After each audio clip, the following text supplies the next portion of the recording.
أعوذ بالله من الشيطان الرجيم بسم الله الرحمن الرحيم أم كنتم شهداء إذ حضر يعقوب الموت إذ قال لبنيه ما تعبدون من بعدي قالوا نعبد إلهك وإله آبائك إبراهيم وإسماعيل وإسحاق إله واحدا ونحن له مسلمون۔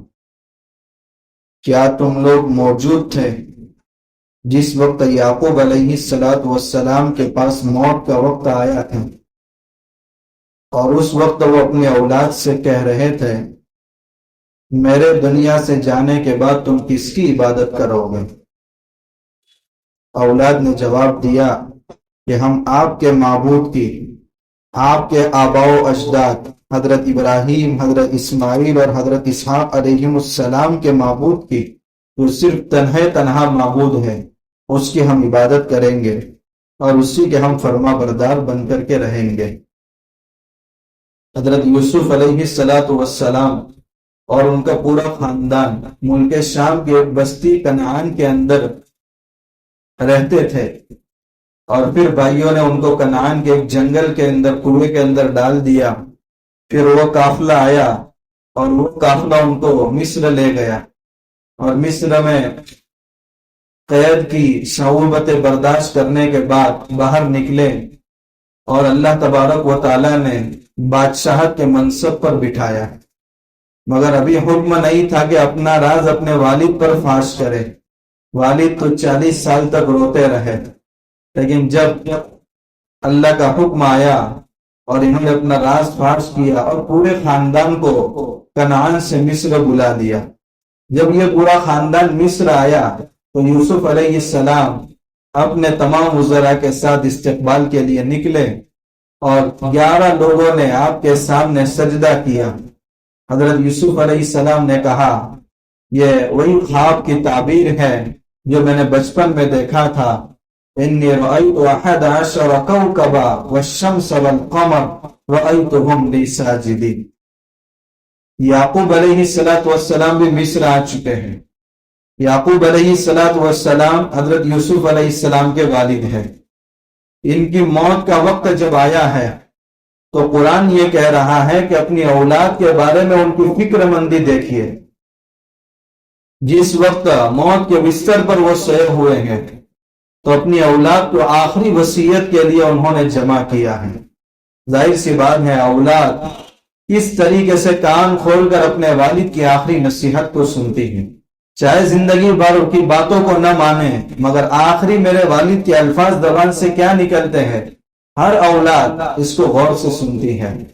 تو خاص طور پر پورے اہتمام کے ساتھ اپنی تمام اولاد کو اپنے چارپائی کے ارد گرد جمع کیے، اور جمع کرنے کے بعد صرف ایک سوال کیا، میرے بعد تمہارا پیشہ کیا ہوگا؟ میرے بعد تم جھگڑنا مت، محبت سے رہنا نہیں۔ ایک ہی سوال تھا جو ان کے دین کی فکر کے بارے میں ان کی زبان مبارک سے نکلا تھا، ما تعبدون من بعدی، یعنی میرے دنیا سے جانے کے بعد تمہاری دینداری کا حال کیا ہوگا؟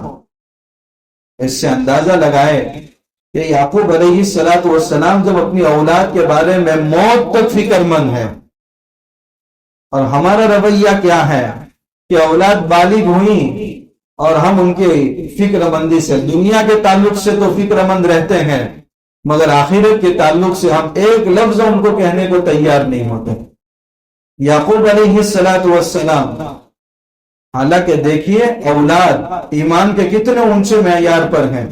یعقوب علیہ السلام خود اللہ کے نبی ہیں، ان کے والد حضرت اسحاق علیہ السلام خود اللہ کے نبی ہیں، ان کے چاچا حضرت اسماعیل علیہ السلام خود اللہ کے نبی ہیں، ان کے جد امجد حضرت ابراہیم علیہ السلام خود اللہ کے نبی ہیں، اور بیٹوں میں حضرت یوسف علیہ السلام خود اللہ کے نبی ہیں۔ بائبل کی روایت کو اگر تسلیم کیا جائے تو بہت جو بڑے بیٹے تھے، سب سے بڑے بیٹے یہودا، جنہوں نے یوسف علیہ السلام کی مدد کی تھی، کنویں میں کھانا پہنچا رہے تھے، ان کا دل نرم تھا یوسف کے تعلق سے، وہ بھی بائبل کی روایت کے مطابق نبی تھے۔ یہ نبوت والا پورا خاندان ایمان کے اونچے معیار پر ہوگا، اس کے باوجود بھی یعقوب علیہ السلام موت سے پہلے اپنے اولاد کی دینداری کے بارے میں فکر مند ہیں۔ حضرت مولانا خالد سیف اللہ رحمۃ دامت برکاتہم نے بڑا عجیب نقطہ لکھا ہے. کیا وجہ تھی کہ یعقوب علیہ السلام کو اپنی نیک اولاد کے بارے میں موت کے وقت دینداری کی فکر ستا رہی ہے؟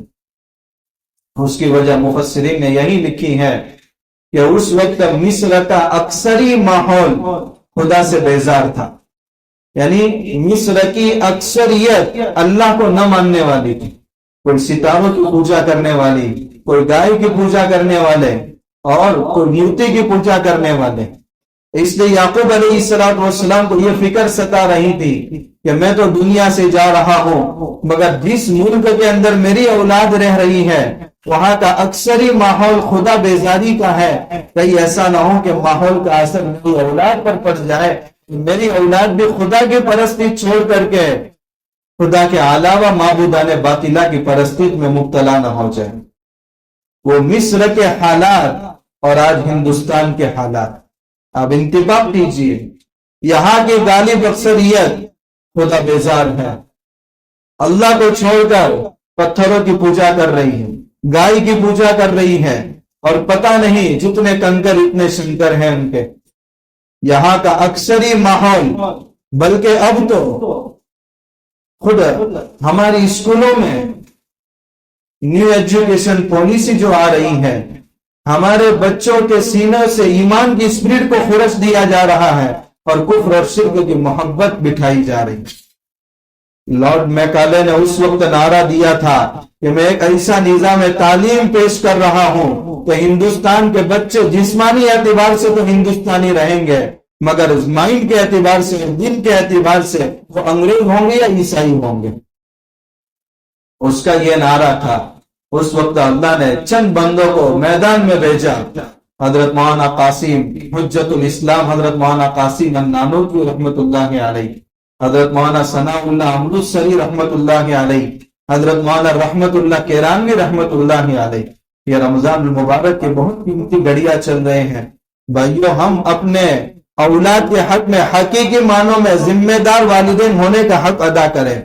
اس ملک کی تقدیر آئندہ 10 سالوں میں بہت خطرناک پلاننگ کے ساتھ بدلنے جا رہی ہے. کہیں ایسا نہ ہو کہ اولاد کی تربیت کے بارے میں بے فکری. علماء نے تو یہاں تک لکھا ہے کہ موت کے بعد یہ اولاد ہماری قبروں پر آ کر کے تھوکے گی کہ تم اپنی آنکھوں سے حالات کا مظاہرہ دیکھ رہے تھے اور اس کے باوجود ہمارے ایمان کی تم نے بالکل فکر نہیں کی. ہم اپنی دعاؤں میں اپنی اولاد کو یاد رکھیں. اس ملک کے مسلمانوں کی نسلوں کو یاد رکھیں. ان کا کیا ہوگا کچھ نہیں کہہ سکتے. حضور کی امت کی بچیاں مرتد ہو رہی ہیں، ایسے دیندار علاقوں سے خبریں آ رہی ہیں. قاری صدیق صاحب بانوی رحمت اللہ علیہ، آج سے 35 سال پہلے ان کے پاس ایک تہجد گزار شخص آیا تھا اور بہت فکر مندی کے ساتھ کہہ رہا تھا کہ حضرت، میری بیٹی ایک غیر کے ساتھ بھاگ کر کے چلی گئی اور مرتد ہو گئی. اس حادثے کا حضرت کے اوپر بہت اثر تھا. حضرت مولانا وستانوی صاحب دامت برکاتہم کو بلایا. حضرت ان سے اصلاحی تعلق تھا. کہ حضرت آپ ایسا نظام تعلیم بنائیے کہ مخلوط تعلیم نہ ہو اور مسلمانوں کی بچیاں اپنے ہی مسلمانوں کے اسکولوں میں تعلیم حاصل کریں تاکہ ان کا ایمان سلامت رہے. تو حضرت مولانا وستانوی صاحب نے فرمایا تھا کہ حضرت، میں اگر یہ سسٹم شروع کروں گا تو لوگ مجھے گالیاں دیں گے. اس وقت غالباً مہاراشٹر کے اندر عبد الرحمان، ان کا کس لقب سے یاد کرتے تھے ان کو، انتولے، ہاں، ان سے قاری صدیق صاحب بانوی رحمت اللہ علیہ نے رابطہ کیا تھا اور کہا تھا کہ مولانا اس فیلڈ کے آدمی نہیں ہیں، آپ پوری ان کی رہبری کریں. تو انہوں نے مولانا وستانوی صاحب کی پوری رہبری کی اور حضرت نے وہ نظام قائم کیا. 36,000 طلبہ عقل کنواں میں پڑھ رہے ہیں. کم سے کم اتنی بچیوں کے تو ایمان کے وہ محافظ ہیں. دعا کرے اللہ تعالیٰ اس اداروں کو چاروں طرف سے حفاظت فرمائے. ایک مرتبہ حضرت ایک ضخیم کتاب لے کر کے حضرت قاری صدیق صاحب رحمت اللہ علیہ کے پاس گئے اور کہا حضرت یہ میری مخالفت میں اتنی ضخیم کتاب لکھی گئی ہے. تو حضرت نے اس کتاب کو ہاتھ میں لیا اور اپنے سر پر رکھا کہ یہی تو تمہاری قبولیت کی علامت ہے. آج تک تو مجھے تمہارے کام پر شک تھا، مگر تمہاری مخالفت یہی تمہارے کام کے اخلاص کی برکت ہے. اللہ تعالیٰ حضرت کی عمر میں برکت عطا فرمائے. لیکن آج اس کی ضرورت ہے. آج ہم اپنی بچیوں کے بارے میں دیکھ رہے، صرف تبصرے کافی نہیں ہے، ہمیں مضبوط تعلیمی ادارے بنانے کی ضرورت ہے. اور آج علماء یہی کہہ رہے ہیں جتنا مسجد اور مدرسے بنانے کا ثواب ہے، اپنے مسلم اسکول بنانے کا بھی اتنا ثواب ہے. کیونکہ ہماری بچیوں کا ایمان بچانا حضور ایک امتی ہونے کے ناطے ہر ایک کی ذمہ داری بنتی ہے. کہ یعقوب علیہ الصلوۃ والسلام اس لیے کہ وہ حالات دیکھ رہے ہیں جو حالات ہم آج اس ملک کے اندر دیکھ رہے ہیں. لیکن جب بھی یہاں گٹا ڈوب اندھیرے چھائے ہیں، اللہ نے کسی موسیٰ، جب کوئی فرعون آتا ہے تو اللہ موسیٰ کو بھی کھڑا کرتے ہیں. 2 مرتبہ اس ملک کے اندر اسلام کو ختم کرنے کی کوشش کی گئی، مگر کبھی اللہ نے حضرت شاہ ولی اللہ محدث دہلوی رحمت اللہ علیہ، یہ وہ خاندان ہے کہ قرآن کی خدمت بھی اسی خاندان نے اس ملک کے اندر دی ہے. حضرت شاہ رفیع الدین صاحب رحمت اللہ علیہ نے سب سے پہلے قرآن کا اردو میں ترجمہ کیا ہے، تاکہ یہ قرآن مخصوص طبقے کے ساتھ وابستہ نہ رہے، بلکہ ہر عام انسان بھی قرآن کو پڑھ کر کے قرآن کو سمجھے اور اللہ کے میسج پر عمل کرے. اور حضرت شاہ ولی اللہ محدث دہلوی رحمت اللہ علیہ، ہندوستان میں جتنے بھی مکاتب فکر چلتے ہیں سب کی سند حدیث حضرت پر جا کر کے ختم ہوتی ہے. حضرت مکہ اور مدینہ پڑھ کر کے آئے تھے، اور درس حدیث کا سلسلہ سب سے پہلے ہندوستان میں حضرت شاہ ولی اللہ محدث دہلوی رحمت اللہ علیہ نے شروع کیا تھا. بعد میں جب حالات اور خطرناک ہوئے، حضرت مولانا رحمت اللہ کیرانوی رحمت اللہ علیہ نے اللہ نے کھڑا کیا، علماء دیوبند کو کھڑا کیا، حضرت مولانا الیاس صاحب رحمت اللہ علیہ کو اللہ نے کھڑا کیا. امت کی کشتی اس وقت بھور میں ہے، کوئی ملہ نظر نہیں آ رہا ہے، بس یہ امت بے سہارا ہے اور اللہ بہت بڑا سہارا ہے. ہمیں ہاتھ پیر مارنے کی ضرورت ہے اللہ پر بھروسہ کرتے ہوئے. تو ہمیں اپنی اولاد کے بارے میں والدین کو حق ادا کرنے کی ضرورت ہے. کلکم راع وکلکم مسئول عن رعیتہ. کل قیامت کے دن اولاد کے بارے میں پوچھا جائے گا. ہماری اولاد بڑی کیوں نہ ہو جائے، ہم موت تک ان کی دین کے بارے میں فکر مند رہے. ان کی نمازوں کا کیا حال ہے، ان کے قرآن کی تلاوت کا کیا حال ہے، ان کے قرآن کی تعلیم کا کیا حال ہے، ان کی دینداری کا کیا حال ہے.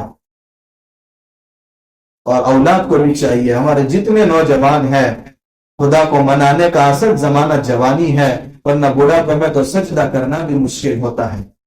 غلط جگہوں سے اپنے آپ کو بچائے، اپنی تنہائی کو پاک کرے. اللہ کل قیامت کے دن اپنے عرش کے سائے کے نیچے ان 7 لوگوں کو جگہ دیں گے، جن میں وہ نوجوان بھی ہوگا جس نے جوانی میں اللہ کو منایا ہوگا.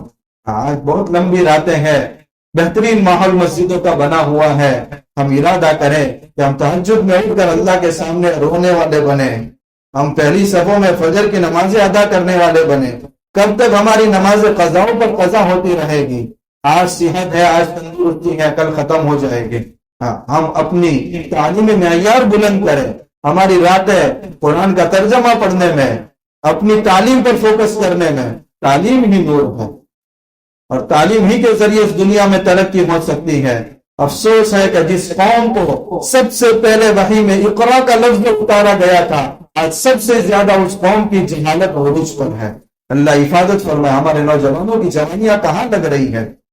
لیکن جن کے اعضائی مضبوط ہوتے ہیں، مخلوط ماحول میں بھی اپنے آپ کو نگاہوں کی حفاظت وہ کرتے ہیں اور بہترین تعلیم سے آراستہ ہوتے ہیں. ہمارا ٹارگٹ ہونا چاہیے دنیا کے معاملے میں بھی ہم اول پوزیشن پر ہو اور دین کے معاملے میں بھی ہم اول پوزیشن پر ہو. اللہ کے لیے کچھ مشکل نہیں ہے، بہت قیمتی گھڑیاں چل رہی ہے، لیکن ہم یہ طے کریں اس ماحول میں کہ جان سے زیادہ عزیز ہمیں ایمان ہے. کسی بھی قیمت پر ہم اپنے اولاد کو ایمان سے ہاتھ دھونے نہیں دیں گے. آخری رمق جب تک جسم میں جان باقی ہے ہم اس کے تعلق سے فکر مند رہیں گے. حضرت مولانا ابو الحسن علی الندوی رحمت اللہ علیہ کی ایک کتاب ہے، بلکہ وہ کتاب ہے حضرت کا، دل بدل جائیں گے تعلیم بدل جانے سے. حضرت نے اس کے 8ویں صفحے پر لکھا ہے کہ ایک باپ اپنے بیٹے کو دیکھ رہا ہو کہ میرا بیٹا پہاڑ کی چوٹی پر سائیکل پر سوار ہے اور وہ چوٹی اس انداز سے ہے کہ اگر تھوڑی سی غفلت طاری ہوئی اتنی چکناہٹ ہے کہ فوراً پیر یا سائیکل کا ٹائر پھسل جائے گا، اور نیچے اتنی خطرناک کھائی بنی ہوئی ہے کہ اگر ایک بار بچہ گرا تو اس کو بچنے کی امید نہیں ہے۔ باپ دیکھ رہا ہے کہ اس پوزیشن میں میرا بچہ کھڑا ہے اور جس سائیکل پر سوار ہے اس سائیکل کے دونوں بریک فیل ہو چکے ہیں، لیکن دیکھ رہا ہے تماشا۔ اگر وہ بچہ اس سائیکل پر سے گر گیا اس کھائی میں اور موت کے منہ میں چلا گیا تو اس کے موت کا ذمہ دار کون ہے؟ اس کا باپ ہی ہے۔ ہمارے بچے اسی حالت میں کھڑے ہیں، سیلاب سامنے ہے، طوفان سامنے ہے، دینداری کا اور دینی تعلیم کا مضبوط بریک ان کے پاس نہیں ہے، پتہ نہیں ان کا کیا حال ہوگا۔ دین کے تعلیم کے ذریعے ہم اپنی اولاد کو مضبوط بریک دے تاکہ جب بھی فتنوں کا مقابلہ ہو تو اس بریک کے ذریعے اپنے آپ کو بچا سکے۔ اللہ تعالیٰ اس آیت کے حقیقی مفہوم کو ہمیں سمجھنے کی توفیق عطا فرمائے اور والدین ہونے کی ذمہ داری کا احساس ہمیں پیدا فرمائے اور ہماری نسلوں کی ایمان کا محافظ اللہ تعالیٰ ہمیں بنائے۔ دوسرا پارہ سيقول السفهاء من الناس ما ولاهم عن قبلتهم التي كانوا عليها، اس میں تحویل قبلہ کا مسئلہ بیان کیا گیا ہے۔ قبلہ کل 4 ہے، ایک کعبۃ اللہ ہے، للذی ببکۃ مبارکہ جو بکہ میں ہے، پہلے مکہ کو با سے بولا جاتا تھا بکہ، بعد میں مکہ ہوا۔ چوتھے پارے کے پہلے صفحے میں اس کا تذکرہ ہے، وَہُدًى لِّلْعَالَمِينَ، اور یہ کعبۃ اللہ پورے عالم کے انسانوں کے لیے ہدایت کا ذریعہ ہے۔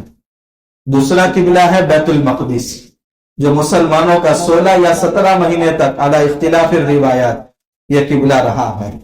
تیسرا قبلہ ہے بیت المعمور، کعبۃ اللہ کے بالکل سیدھ میں 7ویں آسمان پر بیت المعمور ہے جو فرشتوں کا قبلہ ہے، اور ایک فرشتہ جب چکر لگا کر فارغ ہوتا ہے قیامت تک اس کی دوبارہ باری نہیں آئے گی۔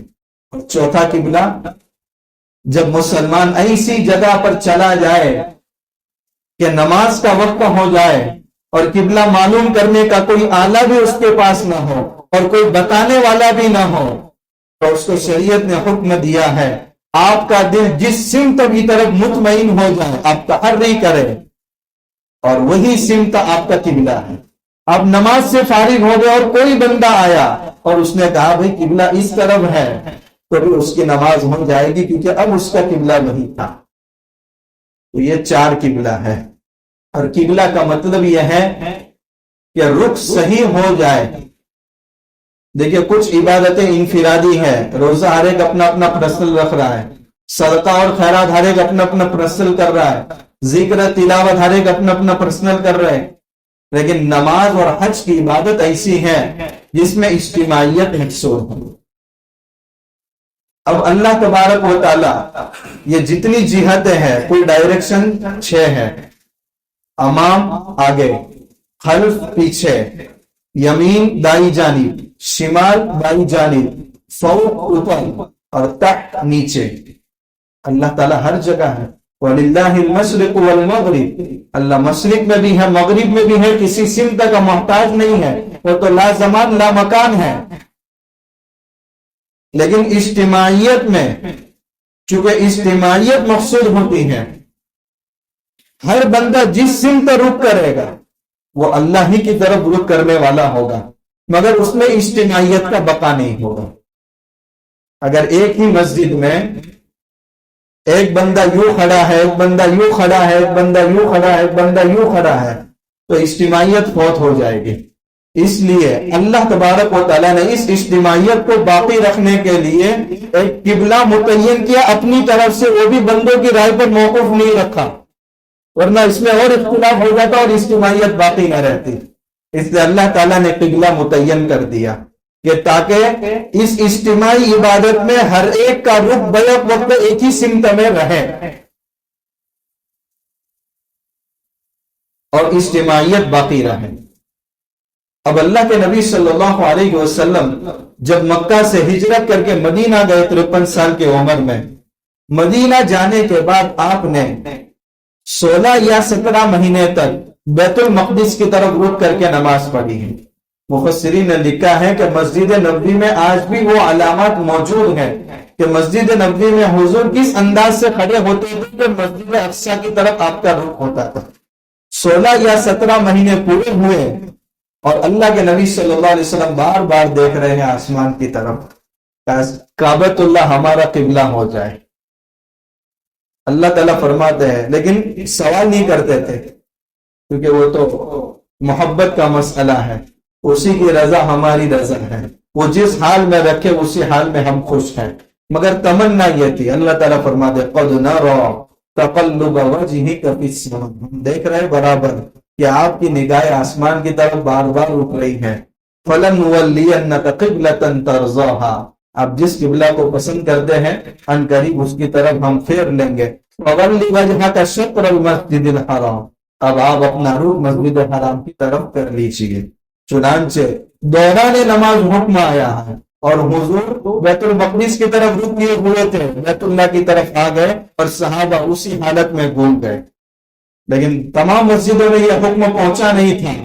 ظہر میں یہ حکم نازل ہوا تھا، ایک صحابی جا کر کے اصل میں مسجدوں میں اعلان کر رہے ہیں کہ اب کعبۃ اللہ بدل چکا ہے۔ تو یہ بیت المقدس کی طرف رک کر کے نماز پڑھ رہے تھے، بعد میں بیت اللہ قبلہ ہو گیا۔ اس میں کیا حکمتیں ہیں؟ اس میں ایک حکمت وَكَذَلِكَ جَعَلْنَاكُمْ أُمَّةً وَسَطًا، اس امت کو اللہ تعالیٰ نے معتدل امت بنایا ہے۔ کل میدان محشر قائم ہوگا تو یہ امت جو آخری امت ہے گزشتہ انبیاء کے حق میں گواہ بنے گی اور ان کی اس امت کے بارے میں جنہوں نے انبیاء کی بات کو قبول نہیں کیا تھا ان کے خلاف گواہی دے گی۔ دیکھیے، کافر ہوں کہ مسلمان ہوں، سب حضور کی امت میں داخل ہیں، مگر امت کی دو قسمیں ہیں، ایک امت اجابت یعنی جنہوں نے حضور کی بات کو قبول کر لیا، یہ امت اجابت ہے، اور جنہوں نے حضور کی دعوت کو قبول نہیں کیا یا ان تک ابھی دعوت پہنچانا باقی ہے اس کو کہا جائے گا امت دعوت۔ تو جو مسلمان نہیں ہے وہ حضور کی امت میں داخل ہے، مگر وہ کون ہے؟ امت دعوت۔ تو یہ امت اجابت کل قیامت کے دن گزشتہ انبیاء کی امت دعوت کے خلاف گواہی دے گی کہ یہ انبیاء کی باتوں کو مانتے نہیں تھے۔ اب گواہ کے لیے کنڈیشن یہ ہے کہ جس کے حق میں یا جس کے خلاف گواہی دے رہا ہے وہ اس سے زیادہ بے حد محبت کرنے والا بھی نہ ہو اور دشمنی کرنے والا بھی نہ ہو۔ اگر گواہ کسی کے حق میں گواہی دے رہا ہے اور محبت بہت زیادہ ہے تو وہ تو خلاف گواہی دے ہی نہیں سکتا۔ باپ نے دعویٰ کیا کہ یہ زمین میری ہے، قاضی نے کہا گواہ لاؤ، 2 بیٹوں کو گواہ لے کر آیا، یہ 2 بیٹے میرے حق میں گواہی دیں گے۔ باپ کے حق میں بیٹوں کی گواہی معتبر ہی نہیں ہے کیونکہ یہ حد درجہ محبت ہے۔ اور اگر کسی کے خلاف کوئی شخص گواہی پیش کر رہا ہے پر معلوم ہو گیا کہ یہ شخص اس کے اپنے دل میں اس کے بارے میں عداوت اور دشمنی رکھ رہا ہے تو اس کی گواہی اس کے خلاف قبول نہیں کی جائے گی۔ اب یہ امت جس کا قبلہ بیت اللہ ہے اور وہ پہلی جو امتیں تھی انبیاء بنی اسرائیل کے خاص طور پر جن کا قبلہ بیت المقدس رہا ہے، تو اس امت میں اعتدال پیدا کر دیا گیا، بیت اللہ بھی تمہارا قبلہ ہو اور بیت المقدس بھی تمہارا قبلہ ہو، تاکہ من وجہ تعلق بھی ہو جائے، بالکل یہ دشمنی تمہارے دل میں باقی نہ رہے، تاکہ تم ان کے خلاف کل گواہ بننے کے قابل بن جائے۔ اس لیے جن امتوں نے انبیاء کی دعوت کو قبول نہیں کیا یہ ان کی گواہی پر کرٹیسائز کریں گے، لیکن یہ کہیں گے باری تعالیٰ انہوں نے تو ہمیں دیکھا ہی نہیں ہے، یہ کیسے ہمارے خلاف گواہی دے رہے ہیں۔ یہ نہیں کہیں گے کہ انہیں تو ان کے دلوں میں ہمارے خلاف دشمنی ہے، ان کی گواہی کیوں قبول کی جا رہی، یہ سوال نہیں کریں گے، کیونکہ اللہ نے ان کو معتدل امت بنا دیا اور دونوں قبلہ کا اللہ تعالیٰ نے ان کو مستحق بنا دیا۔ اس لیے مولانا خالد سیف اللہ رحمانی دامت برکاتہم کئی سال پہلے ان کا بیت المقدس کا سفر ہوا تھا، اس سفر نامے میں حضرت نے لکھا ہے کہ مسلمانوں کو چاہیے اگر اللہ تعالیٰ نے صاحب سعادت بنایا ہے تو حرمین شریفین کی زیارت کے لیے وہ جاتے ہیں، بیت المقدس کی زیارت کے لیے بھی وہ جائے، تاکہ یہودیوں کو پتا چلے کہ بیت المقدس سے قلبی وابستگی صرف فلسطین کے مسلمانوں کی نہیں ہے بلکہ پوری دنیا کے مسلمانوں کے قلب بیت المقدس سے بھی وابستہ ہے۔ ایک وجہ یہ ہے کہ بیت المقدس جو قبلہ بنایا گیا اور بعد میں پھیر لیا گیا تاکہ یہ امت معتدل ہو جائے، نہ حد سے زیادہ دشمنی ہو نہ حد سے زیادہ محبت ہو، اس لیے ہمیشہ کے لیے بھی بیت المقدس قبلہ باقی نہیں رکھتا بلکہ 16 یا 17 مہینے تک صحابہ کرام نے نماز پڑھی ہے۔ دوسری وجہ یہ تھی کہ اللہ تعالیٰ جاننا چاہتے تھے، ظاہر سی بات ہے آج اگر مسجد میں اعلان ہو جائے کہ بھئی کل تراویح اس طرف دیکھ کر کے پڑھیں گے تو کتنے لوگ آستین چڑھا دیں گے، دلیل لاؤ اس کی۔ یہ حکم قبول کرنا بہت مشکل ہوتا ہے، تو اللہ تعالیٰ جاننا چاہتے تھے بھئی ہم تو تمام سمتوں کے مالک ہیں، ہم اگر اس طرف حکم دیتے تو کون کون ہمارے حکم کی اتباع کرتا ہے؟ اس لیے جن کے دلوں میں نفاق تھا، کھلم کھلا مرتد ہو چکے تھے یہ حکم نازل ہونے کے بعد، تو دوسری حکمت یہ تھی کہ اللہ تعالیٰ جاننا چاہتے تھے کہ کون ہمارے حکم کی اتباع کرتا ہے اور کون ان کے پاؤں لوٹ جاتا ہے۔ اور تیسری حکمت یہ تھی کہ چونکہ مدینہ گئے تھے اور مدینہ میں یہودی آباد تھے اور یہودی بیت المقدس کی طرف رخ کرتے تھے، بیت المقدس کو اپنا قبلہ مانتے تھے، تو چونکہ ان کا بھی دل قریب ہو جائے اور وہ بھی دائرہ اسلام میں داخل ہو جائے کہ اس آخری نبی اور ان کی امت کو بیت المقدس سے کوئی دشمنی نہیں ہے بلکہ اس کی طرف رک کر کے نماز پڑھتے ہیں، مگر بجائے اس کے کہ یہ اس سے قریب ہو، یہ کم وقت یہ کہنے لگے کہ دیکھو آہستہ آہستہ حضور اور ان کی صحابہ یہودیت قبول کر رہے ہیں اور بیت المقدس کی طرف رک کر کے نماز پڑھ رہے ہیں، یہ ہمیشہ الٹی ہی چال چلتے ہیں، یہ بنی اسرائیل کے ہی لوگ ہیں۔ تو ایک وجہ یہ تھی۔ پھر بعد میں چل کر اللہ تبارک و تعالیٰ نے بیت اللہ کی طرف رک کر کے نماز پڑھنے کا حکم دیا۔ آگے عقیدہ توحید اور سورہ بقرہ کے 4 اہم واقعات جس میں بعد الموت کا تذکرہ ہے، انشاءاللہ اس کی تفصیل کل بیان کریں۔